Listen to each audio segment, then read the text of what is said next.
Hello and welcome to Chess with Simon. I'm Simon. So we're playing all these wonderful correspondence games against all these guys who currently play for or used to play for Cumnor. And we're just going to go through how it's all going. So basically, you know what, there's a good way to do this because I actually recorded a video, then I bungled it. So we're going to go through again. So we're going to go from the beginning. Okay, so Jap Morira, is that the right way to pronounce it? So my opponent's played e4.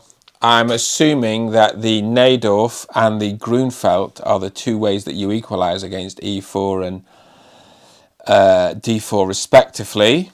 So we're going to see how that works out. So I'm just playing the Sicilian and seeing where that one goes next. Here, Andarian. Okay. Andarian. Okay, I don't know quite who this is, but please tell me in the comments. I'd love to know. So I've played c4, my opponent's played knight f6, and I think what I'm playing here is knight c3. You can't go too wrong with that, can you? It feels natural, moving the knight behind the pawn, maybe supporting e4 at some point. Confirm move. We're just going to throw that in. Let's go back to my profile, see what else. So the next one is against Mark Crittenden. Let's see how it's going with Mark. I've played c4, Mark. Maybe hoping for a reverse Sicilian, maybe hoping for some kind of Queen's Gambit declined. We'll have to see. Good luck, I hope you enjoy the game. Liam is a Cumnor legend. He captained the first team for a long time. I've made videos of his game. He's played e4, I've played c5. We're looking for Sicilian. He's an expert in the Grand Prix attack, so maybe some c3 type Sicilian I think he also tends to play. So more of those closed systems. Pedro and I have played a lot of games together. So c4, he played e5. So again, I'm claiming the reverse Sicilian is good. Now, you can play kind of knight c3, and these positions get into a four knights thing. So knight c3, knight f6, knight f3, knight c6. Then maybe play g3, I think is the main line. Bishop b4, and then either you can play knight d5 or you can play bishop g2. But we're not going to do that because as black, we don't want to play knight c6 because we're avoiding the Rossolimo. Because the engines love the Rossolimo as white. Even though Magnus Carlsen has shown that black can hold the Rossolimo even against Caruana in a World Championship situation. So the Rossolimo, it's not winning or anything, but we're avoiding it. We're playing d3, so we're hoping for a Najdorf reversed against Pedro. Ian Bush, the game has progressed. I played knight c6. Ian auto moved knight f3. Now I've got a choice. I can play e6 and go for this sort of shell, because basically we expect the bishop to come out to c4. So you can play e6 and start creating this shell of pawns that stop the bishop hitting f3, or you can play sort of d6, a6, knight f6, these sort of Najdorf type ideas. I think there's even a line which goes e6, bishop c4, a6, castles, b5, bishop b3, b4, then maybe they can play knight d5 and sack the knight on d5, which I think I even did in a Banter Blitz game as white. It was a lot of fun, actually. Maybe I'll put a link in the description. But so I basically, my choice now is, do I play e6 or d6 or try and do something else? I don't know if you can even play g3. I've got no idea. I think it's between e6 and d6, to be honest. Those were the things I'd play, but I'm more familiar with d6, and I suppose you'd say it's more in the spirit of the kind of the games we're trying to play. This is a fascinating one against HVHD, which I think is Andre, where basically, so in another game, my opponent's played b3, and I've claimed that part of the idea of b3 and bishop b2 is control the e5 square. So consequently, after b3, you should just play pawn e5, bishop b2, knight c6. Well, our game went c4. Let's go through it. It went c4, c5. Pawn b3, which is very interesting. So now, assuming the bishop's coming to b2, you play e5 in the same way. Then after bishop b2, you play knight c6. And actually, the knight stands quite well there because it's behind the c-pawn. It's not blocking it. This is a completely new position for me. I have never seen this position before. So it'll be fascinating to see where we get to because I am learning as we go. But I don't think I'm like winning here. I don't think black's better. This is not an aggressive try. This is a principled try. This is just a kind of clash of ideas. That's what's behind it. You know, the idea that can I, if white's fighting for control of e5, can I get there first kind of thing. This is the game that went b3, e5, then bishop b2. Now I've gone knight c6 to defend this pawn. I assume e3 is coming. Then maybe I go pawn d5, bishop b5. Then I've got to defend this e-pawn because the c6 knight is pinned. Maybe bishop d6 might come then. Or I think you can play f6, although maybe we're going to play f6. We'll look into that. But that's a very interesting game. Okay, this is Keith Foreman, I believe. So c4, Keith's gone knight f6, I've gone knight c3, maybe hinting at pawn e4 if I'm allowed to get away with it.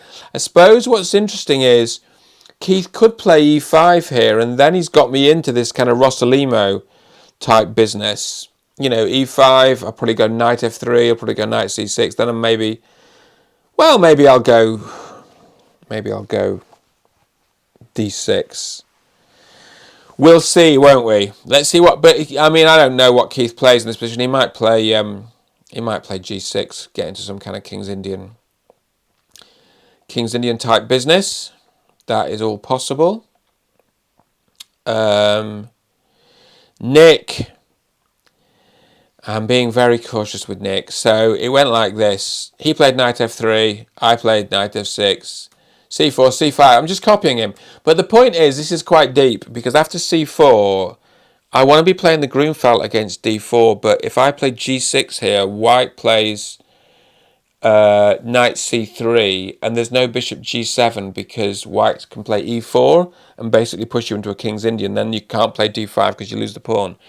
So the point is, if I play g6 after knight c3, you have to play d5, which is kind of a neo-Grunfeld, a Grunfeld type opening, but white's not played d4, so there's no centre to attack, which is fundamental to the Grunfeld. Now, actually, for what it's worth, after g6, knight c3, the engine's like d5.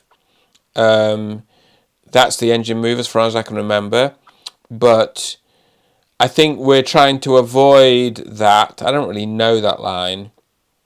We're just going to play symmetric. I mean, I'm not yet losing, right? I'm not yet losing. Looks beautiful, looks symmetric, all to play for. Nigel. Okay, so this is really complex. So Nigel played a very clever move here, knight c3, which is hinting at all sorts of Grand Prix attack type ideas. So you can go knight c6 here, at which point white can do the Gawain Jones move, bishop b5. You can play knight d4, bishop c4, e6.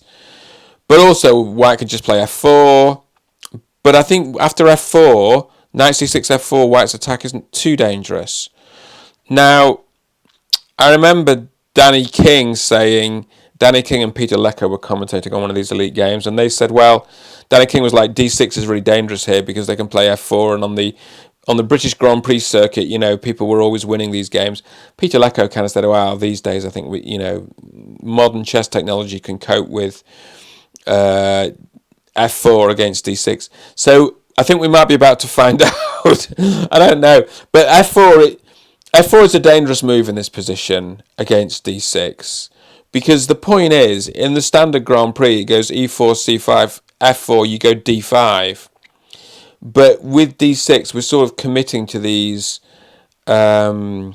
slightly more traditional structures, and the Grand Prix attack can be dangerous against that. So And of course, Nigel's a really, really good player, so I'm going to have to be really alert with this as it develops. But I'm slightly asking for it. But the thing is, if you play knight c6, if white gets back into an open Sicilian, so for instance, if it went knight c6, f3, and then you played something like, I don't know, d6, and then it went d4, takes, you're in an open Sicilian, but there's no Najdorf because your knight's on c6, so you've got to go into like a Schwenningen or a dragon, which are both good openings, and I think the Schwenningen probably equalises as long as you avoid the Keres attack.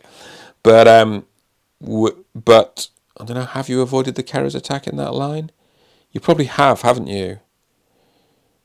I need to think about that. But I think you probably have. But anyway, I've not done any of that. I've done d6. So let's see if Nigel wants to go for a Grand Prix type concept or if he wants to go for something open. Also, I think it's been very trendy to play d4 here and then take with the queen, and then fianchetto your queen's bishop and castle queenside and launch a full-blown attack on the king's side. That's another very modern, you see like MVL and all these guys playing that idea. Gareth Stevens. Oh, I'm in a Grunfeld with Gareth. I said I was playing the Grunfeld. Look, let's make another move. No! The whole point is, if we're playing the Grunfeld, we're playing d5 here. We're not playing bishop. I've got King's Indian in my blood. Basically, no. d5. What do you make of that, Gareth? Grunfeld Indian defence. Here, we're back to Ian. No. I'll need to think about it. I'm not going to rush that because I need to think about it. It's like a fine wine. It needs to be savoured. So I think that's everyone. Have I covered every game? I think I've covered every single game. So it's wonderful to be doing this. I hope you're all enjoying it. Look forward to seeing your next moves.